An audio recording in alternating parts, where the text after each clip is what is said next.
Bismillah. Dans cette vidéo-ci, je vais étudier avec vous un texte biblique que j'ai découvert dernièrement en fait. C'est le passage de Ruth. Ruth qui est en fait a épousé un des enfants d'Elimelech. Donc je vais lire le texte. Et après, je vais essayer de en fait faire des raccords par rapport à Stalker du film de Andrei Tarkovsky. Et on va essayer de tirer un peu de connaissance de tout ça par la grâce de notre Créateur, s'il le veut. On commence, au nom de Dieu.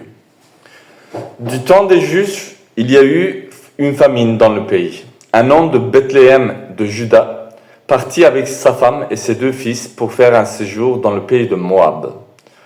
Le nom de cet homme était Elimelech, celui de sa femme Naomi, et ses 2 fils s'appelaient Machlon et Kijon.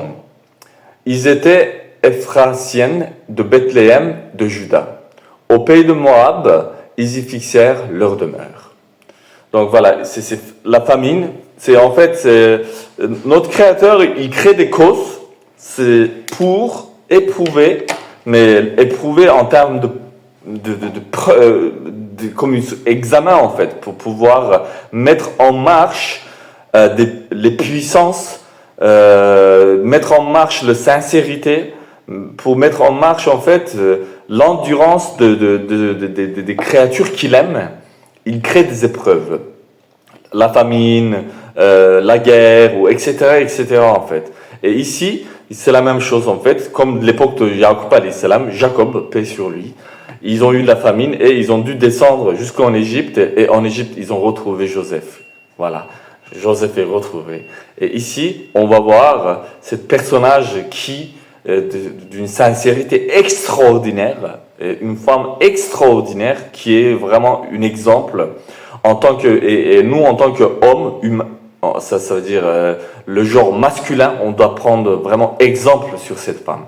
C'est d'une grandeur incroyable, mais en même temps, pourquoi ce passage ça m'a touché tant? Parce que ma grand-mère aussi c'était comme ça aussi. Ma grand-mère elle a fait énormément de sacrifices. Elle était en quelque sorte une glaneuse et elle faisait les marchés et elle ramassait à la fin du marché des fruits et des légumes et elle les apportait chez nous pour qu'on puisse avoir plus de nourriture possible. Et jusqu'à son dernier souffle, elle n'a même pas arrêté de travailler une seule journée. Je l'ai vu tout le temps travailler et tout le temps être avec les gens, parler, échanger, etc., etc. Et l'exemple de Ruth, ça me fait penser à ma grand-mère, Janet, le nom de famille que nous portons. Je m'appelle Badir Jani Orlu. Et voilà, c'est encore un hommage pour son roh, pour son âme. Je dédie cette vidéo à son âme. Voilà, on continue. Elimelech, mari de Naomi, mourut, et elle resta avec ses 2 fils. Ils prirent des femmes moabites, dont l'une se nommait Orpa et l'autre Ruth. Ils habitèrent là environ 10 ans. Machlon et Kijon moururent aussi tous les 2. Et Naomi resta privée de ses 2 fils et de son mari. Puis elle se leva, elle et ses 2 belles-filles, afin de quitter le pays de Moab, car elle apprit au pays de Moab que l'Éternel avait visité son peuple et lui avait donné du pain. Donc voilà, c'est notre Créateur, comme on l'a dit, il crée des causes encore pour pouvoir rappeler. Tout ça c'est calculé en fait. Tout ça c'est calculé avant le Big Bang même. Et c'est ça qui est extraordinaire. Et quand les gens ils lisent les textes et ils disent ouais c'est des histoires des humains, mais parce qu'ils n'arrivent pas à voir à travers les filtres en fait. Tout ça c'est des filtres pour nous faire comprendre derrière comment notre Créateur, par les causes, révèle son entité en fait, sa puissance et ses lois, et comment il récompense. Donc on continue. Elle sortit du lieu où elle habitait, accompagnée de ses 2 belles-filles, et elle se mit en route pour retourner dans le pays de Juda. Noémie dit alors à ses 2 belles-filles, « Allez, retournez chacune à la maison de sa mère. Que l'Éternel use de bonté envers vous, comme vous l'avez fait envers ceux qui sont morts et envers moi.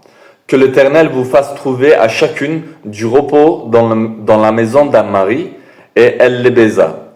Elles élevèrent la voix et pleurèrent.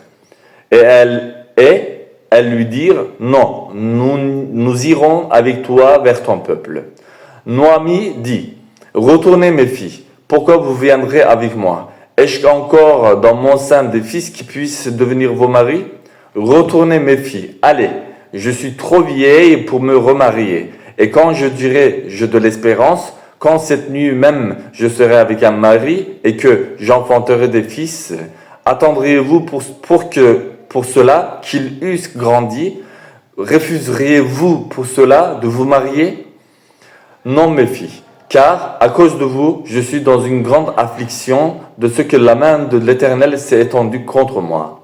Et elles élevèrent la voix, pleurèrent encore. Orpa baisa sa belle-mère, mais Ruth s'attacha à elle.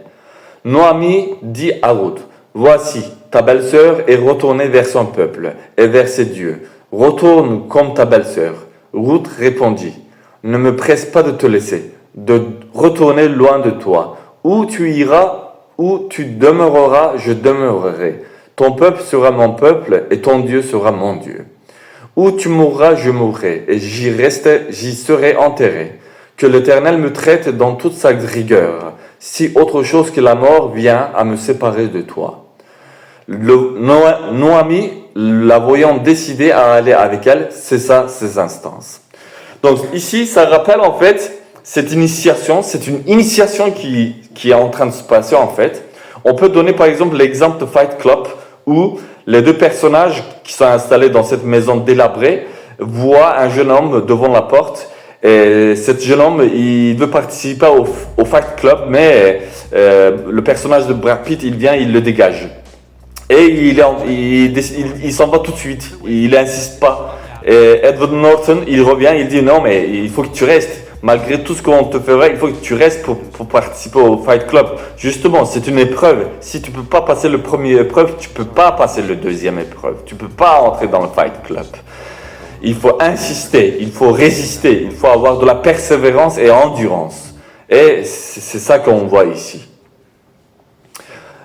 Elles firent ensemble le voyage jusqu'à leur arrivée à Bethléem. Et lorsqu'elles entrèrent dans Bethléem, toute la ville fut émue à cause d'elles. Et les femmes disaient, « Est-ce là Noémie ?»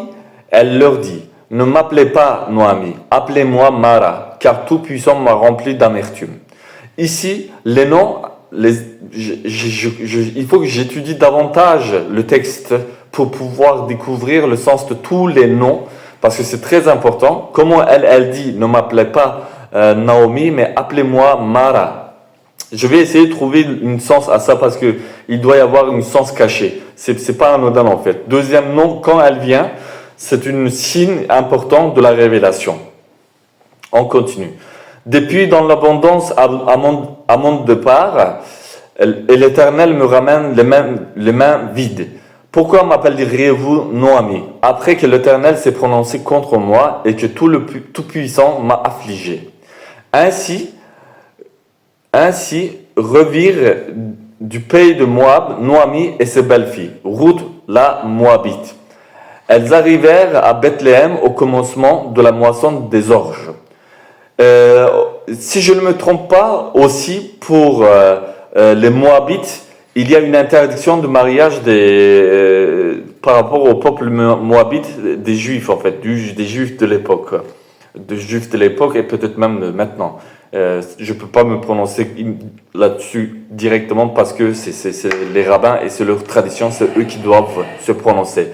En tant que musulmans, nous, avec les jougs qui viennent d'être enlevés par Jésus, paix sur lui, et prophète Mohammed, on peut se marier avec n'importe qui à partir du moment où, voilà, bien sûr, il faut que ça soit dans certaines normes, pas avec les psychopathes, les sanguinaires, les guerriers, ceux qui font les choses vraiment mécréants à fond.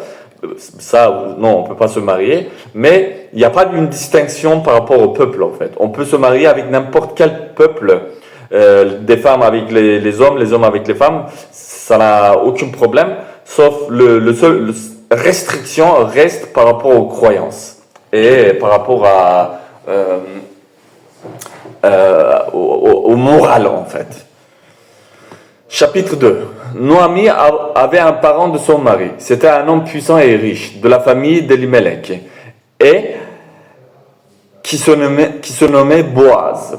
Ruth, la Moabite, dit à Naomi, « Laisse-moi, je te prie, aller glaner des épis dans le champ de celui aux yeux duquel je trouverai grâce. » Elle lui répondit, « Va, ma fille. » Elle alla glaner dans un champ, derrière le moissonneur.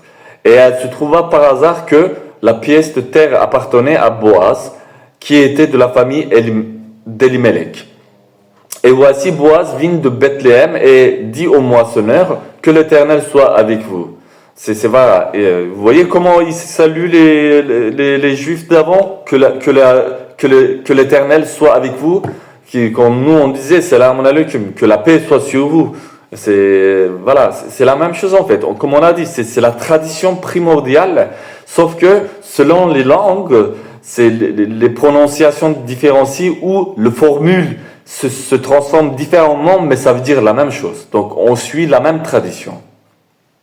Ils lui répondirent, « Que l'Éternel te bénisse. » Et Boaz dit à son serviteur chargé de surveiller les moissonneurs, « À qui est cette jeune femme ?»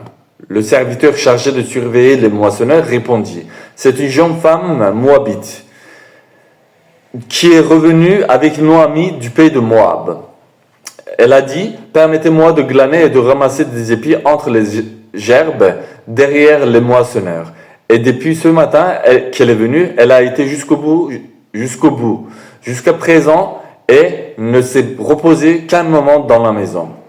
Boaz dit à Ruth, « Écoute ma fille, ne va pas glaner dans un autre champ, ne t'éloigne pas d'ici et reste avec mes servantes. Regarde où l'on moissonne dans le champ et va après elle.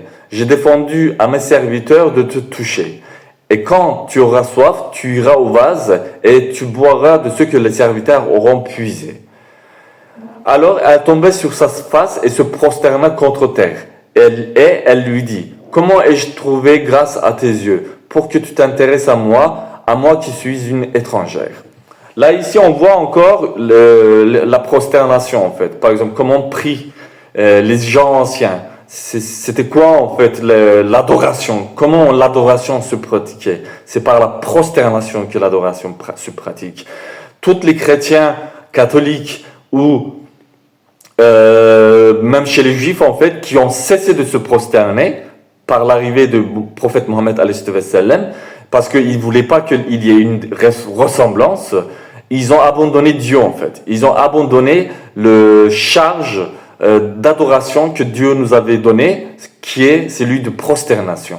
Et c'est parce qu'on n'adore pas Dieu comme nous on veut, mais on adore Dieu comme Dieu veut son adoration.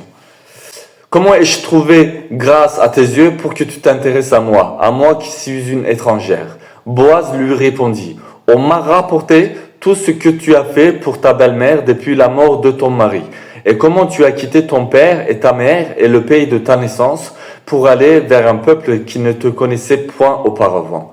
Que l'Éternel te rende ce que tu as fait, et que ta récompense soit entière de la part de l'Éternel, le Dieu d'Israël, sous les ailes duquel tu es venu te réfugier.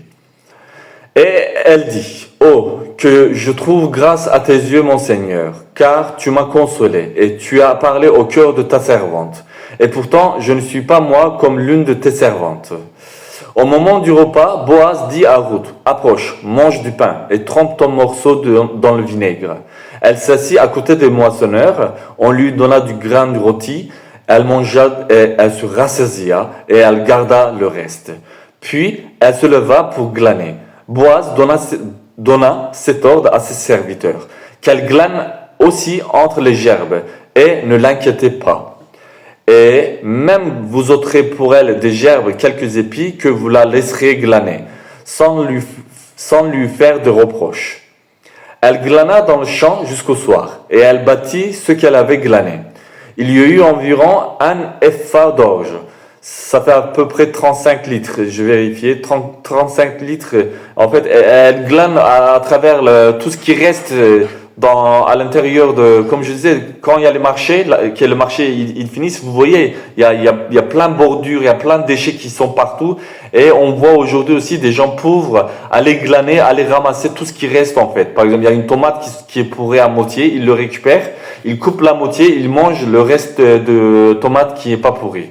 Et ça, c'est extraordinairement émouvant en fait des gens qui font ça. Et il y a certaines personnes méprisent quand ils voient ce genre de personnes, mais moi quand je vois ça, je vois vraiment la bénédiction de Dieu. C'est extraordinaire et je pense que ce genre de personnes auront une récompense auprès de notre Créateur. Parce que c'est vraiment honorable. C'est très honorable. Elle l'emporta et rentra dans la ville. Et sa belle-mère vit ce qu'elle avait glané. Elle sortit aussi les restes de son repas et lui donna. Sa belle-mère lui dit, « Où as-tu glané aujourd'hui et où as-tu travaillé?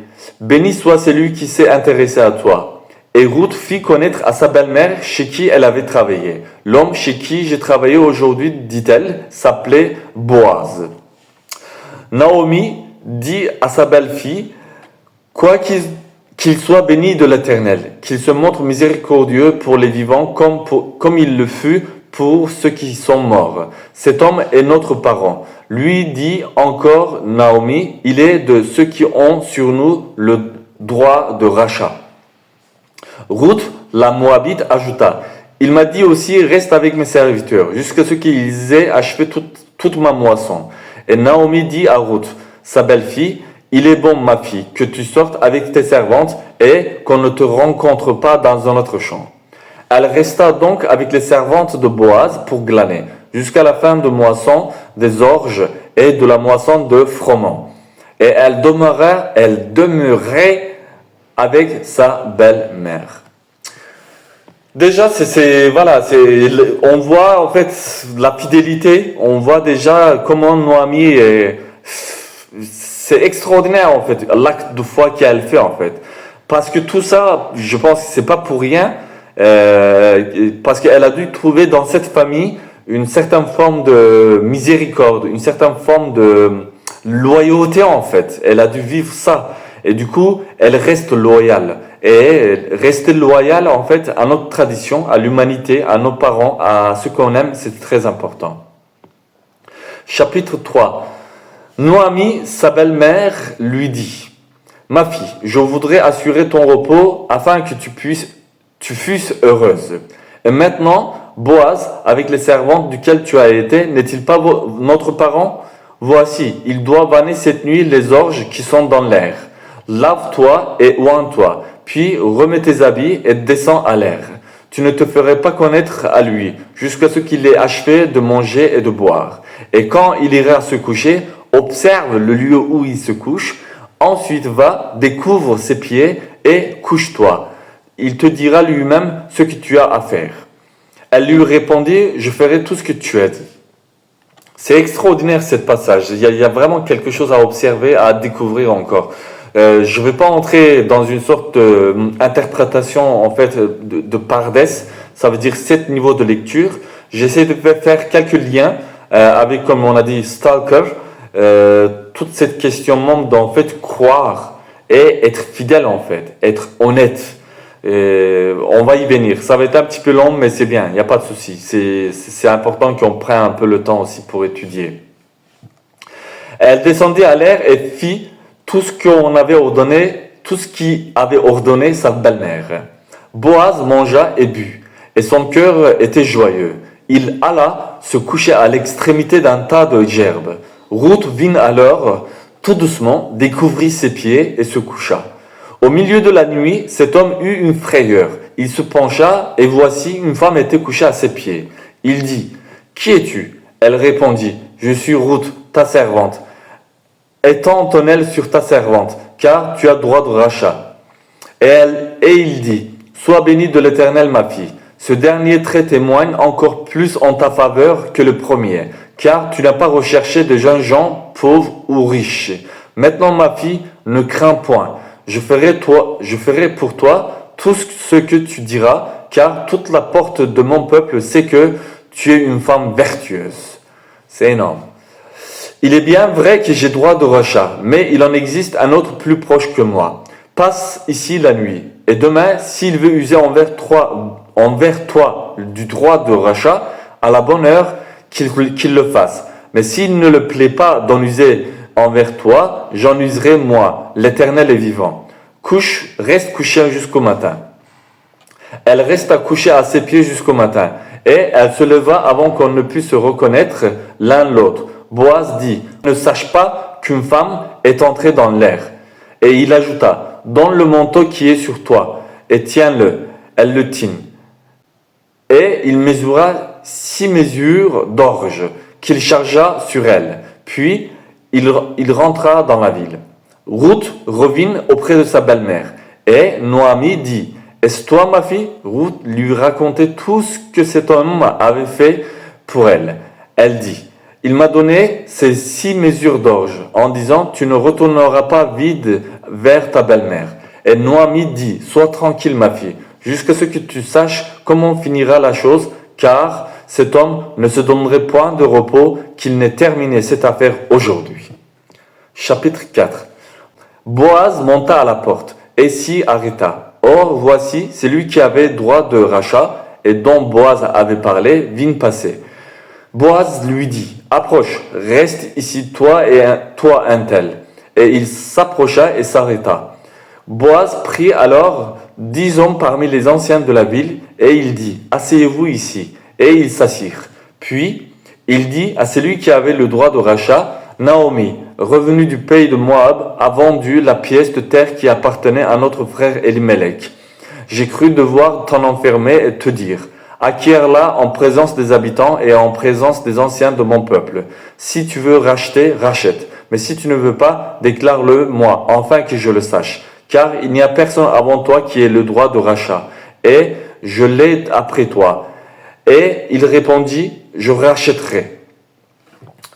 Boaz dit, le jour où tu acquerras le champ de la main de Noémie, tu l'acquiers en même temps Ruth la Moabite, femme du défunt, pour relever le nom du défunt dans son héritage.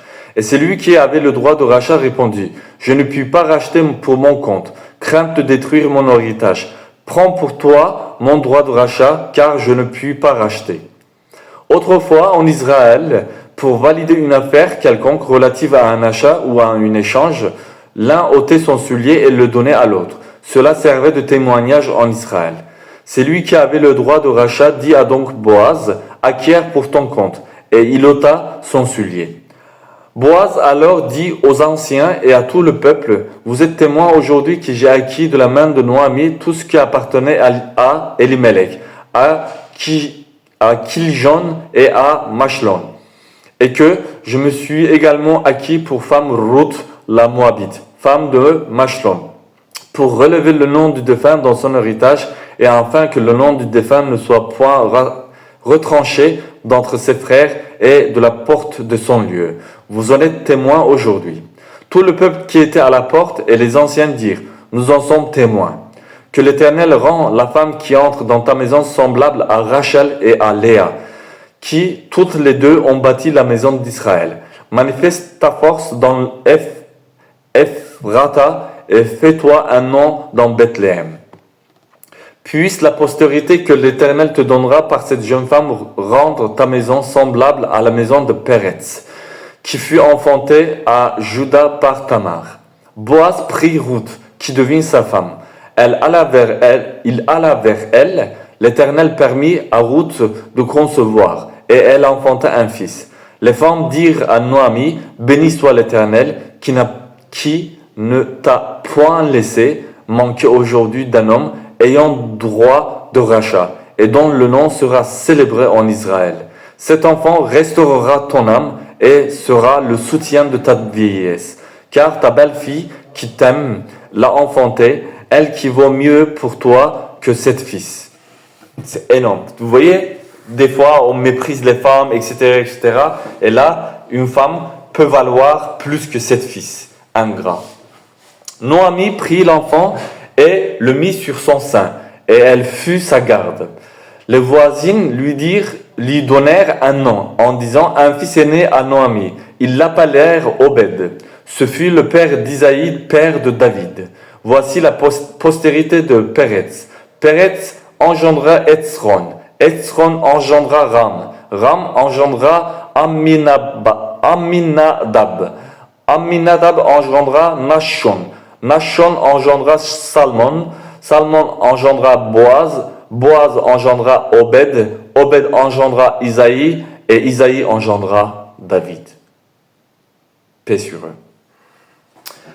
Énorme. Vous voyez cette femme vertueuse, tout le calvaire, comment elle a vécu, mais elle a resté fidèle et elle a obtenu par sa fidélité, par sa vertu, une miséricorde. Et c'est quoi cette miséricorde? Le roi David. Un prophète et roi. C'est extraordinaire. Et ça me fait penser au film de Stalker, pour ceux qui ont vu en fait, cette chambre où les désirs s'accomplissent, seulement quand on est vertueux et sincère. Si on n'est pas sincère et vertueux, on ne peut pas obtenir la miséricorde. On ne peut pas obtenir en fait la réalisation de ce qui est plus profond de notre ruh. Et voilà, c'est tout. On a déjà dit beaucoup de choses. Tout ce qui est dit déjà dans la Bible, c'est déjà très chargé. On termine la vidéo ici. Voilà, des fois les femmes aussi, elles deviennent des stalkers. Salam alaikum wa rahmatullahi wa barakatuh.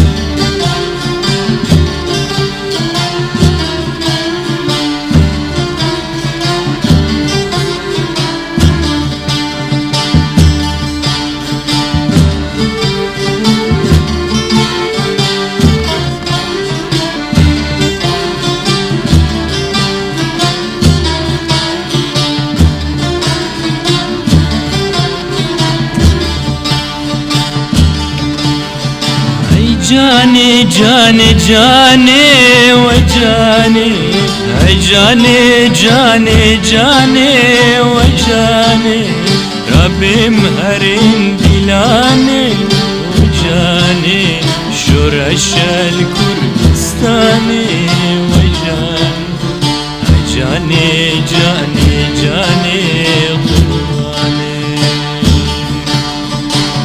जाने जाने जाने व जाने रबे मरिन दिलाने व जाने शोरशल कुर्दिस्ताने व जाने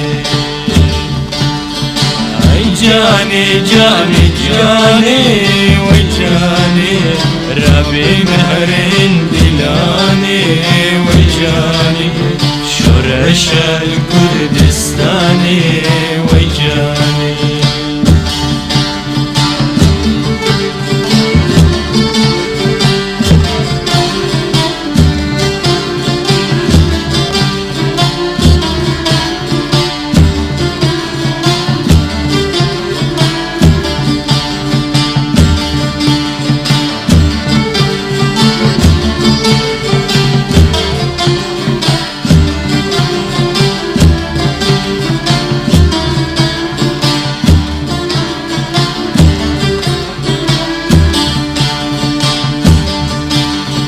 كردستان پیر شیرینا و جانه دمیر گوکانینا خجانه کردستان پیر شیرینا و جانه دمیر گوکانینا و جانه اولات شیرینا و جانه اولات ربینا و جانه जाने जाने जाने जाने जाने जाने व जाने रबे महरिन दिलाने व जाने शोरशल कुर्दिस्ताने व जाने जाने जाने व जाने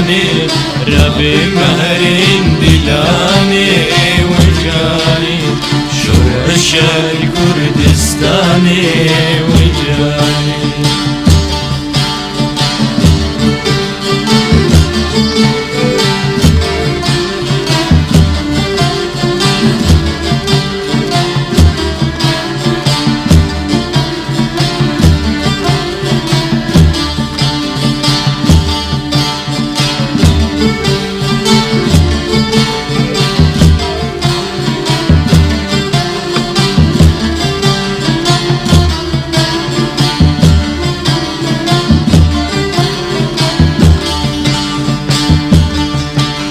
وجاني والله خوشا وجاني كيف ولا خوشا وجاني جاني ولا خوشا وجاني كيف ولا خوشا وجاني دليكي هرقشا وجاني دنيا بيكي هرخوشا جاني قرباني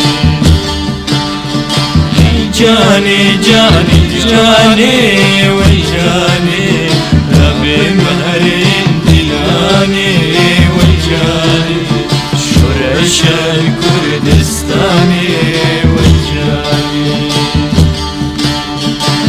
جاني جاني جاني وجاني ربي مهرين دلاني وجاني شرش